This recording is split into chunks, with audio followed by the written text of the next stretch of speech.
নামাজের জন্য সাহাবায়ে কেরামদেরকে সকলকে কিভাবে একত্র করবেন, একত্র করার একটা মাধ্যম তো লাগবে। এখন যেমন আমরা আজান দিই, মাইকে আজান দিই, সকলেই শুনে, এরপরে আমরা টাইম মতো একত্র হয়ে যাই। কিন্তু ওই যুগে তো এইরকম আধুনিক কোনো যন্ত্র বা পদ্ধতি ছিল না। তাহলে কিভাবে এভাবে সাহাবায়ে কেরামদেরকে একত্র করে জামাতের সঙ্গে নামাজ পড়তেন?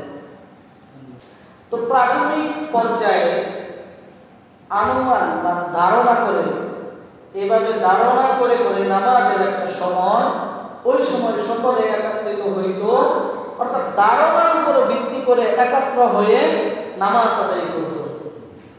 এইভাবে কিছুদিন চলতেছিল যে ধারণা করতো এই সময়টা জোহরের রক্ত হয়েছে, এই সময়টা আসরের রক্ত হয়েছে। তো সাহাবায়ে কেরাম একত্রিত হইত মসজিদে নববীতে, অতঃপর নামাজ আদায় করতেন। এক সময় দেখা দিল কেউ আগে আসে, কেউ পরে আসে। এইভাবে আগে পরে হওয়ার কারণে সাহাবায়ে কেরাম এবং আল্লাহর রাসূল সাল্লাল্লাহু আলাইহি ওয়াসাল্লাম তারা একটা পরামর্শে বসলেন, চিন্তা করলেন কি করা যায়। কেউ তো আগে আসে, কেউ তো পরে আসে, তাহলে একত্রে কিভাবে সকলকে এভাবে সমবেত করা যায়। সাহাবায়ে কেরামদের কাছে পরামর্শ চাইলেন। একজন সাহাবী তিনি বললেন যে ঘন্টা বাজানো হোক, এই ঘন্টার আওয়াজ শুনে আমরা সকলেই উপস্থিত হব, অতঃপর নামাজ আদায় করব। আরেকজন সাহাবী বলতেছে যে ইয়া রাসূলুল্লাহ, সিংহায় ফুৎকার দেওয়া হোক, সিংহার ফুৎকারের আওয়াজে আমরা সকলেই এখানে সমবেত হব, অতঃপর আমরা নামাজ আদায় করব। তো ঘন্টা বাজাবো বা সিংহায় ফুৎকার দেব।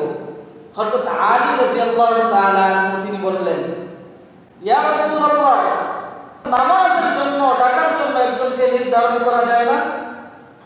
আল্লাহ রাসূল সাল্লাল্লাহু আলাইহি ওয়াসাল্লামের কাছে আবদার করলেন, ইয়া রাসূলুল্লাহ, আমরা একজনকে নির্ধারণ করি যে গিয়ে বলবে যে নামাজের সময় হয়ে গেছে, ভাই চলো মসজিদে চলো।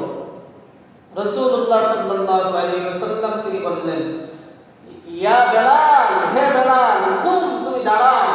বেলাল রাদিয়াল্লাহু তাআলা আনহুকে বলতেছে, কুম, দাঁড়াও তুমি। ফানাদা লিস-সালাত, যে যখন নামাজের সময় হবে তুমি মানুষদেরকে নামাজের জন্য ডাকবে। বলেন সুবহানাল্লাহ। বেলাল রাদিয়াল্লাহু তাআলা আনহুকে এই দায়িত্ব দেওয়া হলো। আর এইটা কোনো সাধারণ কাজ ছিল না। কয়জনের বাড়িতে যাবে? এক পর্যায়ে যখন নানা সমস্যা দেখা দিল, আল্লাহর রাসূল সাল্লাল্লাহু আলাইহি ওয়াসাল্লাম ওই ঘন্টার পদ্ধতিটা অবলম্বন করলেন, অর্থাৎ আওয়াজ করতেন, সাহাবায়ে কেরাম মসজিদে আসতেন, অতঃপর নামাজ পড়তেন। এভাবে চলতেছে হঠাৎ একজন সাহাবী, ওই সাহাবীর নাম হইতেছে যায়েদ ইবনে আব্দুল্লাহ। সাহাবীর নাম যায়েদ ইবনে আব্দুল্লাহ। যায়েদ ইবনে আব্দুল্লাহ স্বপ্ন দেখলেন।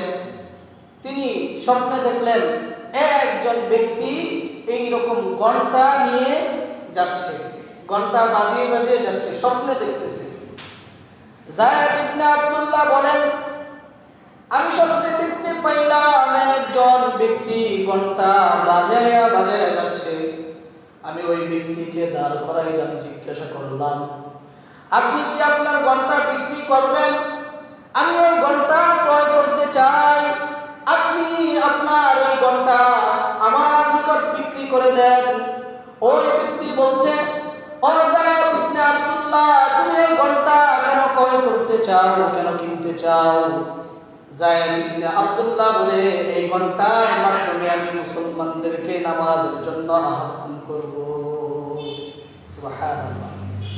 কতটা ফিকির ছিল ইসলামের জন্য তাদের, কতটা ফিকির করলে মানুষ স্বপ্ন দেখতে পায়। যে মানুষ সাহাবায়ে কেরামের মাঝে একটু সমস্যা হচ্ছে নামাজে আসতে, সমবেত হতে, তারা কি পরিমাণ পেরেশান ছিল। এক পর্যায়ে যায়েদ ইবনে আব্দুল্লাহ বললেন, আমি ঘন্টা ক্রয় করতে চাই, তুমি আমার নিকট ঘন্টা বিক্রি করো। ওই ব্যক্তি বলছে, ও যায়েদ ইবনে আব্দুল্লাহ, তুমি মানুষদেরকে নামাজের জন্য ডাকতে চাও, ঘন্টার মাধ্যমে। ঠিক আছে, আমি যদি তোমাকে এর থেকে ভালো পদ্ধতি বলে দেই তাহলে তুমি কি সেটা গ্রহণ করবে? অর্থাৎ এই ঘন্টার চাইতেও যদি ভালো কোনো পদ্ধতি আমি বলে দেই তাহলে তুমি কি সেটা গ্রহণ করবে? যায়েদ ইবনে আব্দুল্লাহ বললেন, ঠিক আছে, তুমি যদি এর থেকে ভালো কোনো পদ্ধতি আমার নিকট বর্ণনা করতে পারো বা বলে দিতে পারো, বলে দাও, আমি সেটা গ্রহণ করব। যায়েদ ইবনে আব্দুল্লাহকে এক এক করে আযানের শব্দগুলো বলে দিলেন। ওই ব্যক্তি বলতেছে, তুমি এই শব্দগুলোর মাধ্যমে মানুষদেরকে ডাকবে। শব্দগুলো কি? আল্লাহু আকবার, আল্লাহু আকবার, আল্লাহু আকবার, আল্লাহু আকবার, আশহাদু আল্লা ইলাহা ইল্লাল্লাহ, আশহাদু আল্লা ইলাহা ইল্লাল্লাহ, আশহাদু আন্না মুহাম্মাদার রাসূলুল্লাহ, আশহাদু আন্না মুহাম্মাদার রাসূলুল্লাহ, হাইয়া আলাস সালাহ, হাইয়া আলাস সালাহ, হাইয়া আলাল ফালাহ, হাইয়া আলাল ফালাহ, আল্লাহু আকবার, আল্লাহু আকবার, লা ইলাহা ইল্লাল্লাহ। এই যে শব্দগুলো, এই শব্দগুলো শব্দের মাধ্যমে ওই ব্যক্তি যায়েদ ইবনে আব্দুল্লাহকে বলে দিলেন। যায়েদ ইবনে আব্দুল্লাহ সকালবেলা দৌড়ে রাসূলুল্লাহ সাল্লাল্লাহু আলাইহি ওয়াসাল্লামের দরবারে উপস্থিত। রাসূলুল্লাহ সাল্লাল্লাহু আলাইহি ওয়াসাল্লামের দরবারে উপস্থিত হয়ে বলছে, ইয়া রাসূলুল্লাহ, এই স্বপ্নের পুরো ব্যাখ্যা করে বলতেছে, ইয়া রাসূলুল্লাহ, ইয়া হাবিবাল্লাহ, আমি এমনটা দেখতে পেলাম। রাসূল বলছে, আমার দিল সাক্ষী দিচ্ছে, তুমি যে শব্দগুলো শুনেছ নিশ্চয়ই এই শব্দগুলো আল্লাহ তাআলার পক্ষ হতে মনোনীত বা আল্লাহ রাব্বুল আলামিন এগুলো পছন্দ করেছেন। অর্থাৎ যে শব্দগুলো বললেন, আমরা যে আযানের মাঝে যে শব্দগুলো ব্যবহার করি, এই শব্দগুলো আল্লাহ তাআলা পছন্দ করে কারো মাধ্যমে, ফেরেশতার মাধ্যমে তোমার কাছে এগুলো বর্ণনা করেছেন। তুমি এক কাজ করো, বেলালকে এই শব্দগুলো শিখিয়ে দাও। বেলালকে ডাকলেন। বেলাল রাদিয়াল্লাহু তাআলা আনহুকে এক এক করে আযানের প্রত্যেকটা শব্দ শিখিয়ে দিলেন। বেলাল রাদিয়াল্লাহু তাআলা আনহু আযান দিতে শুরু করলেন।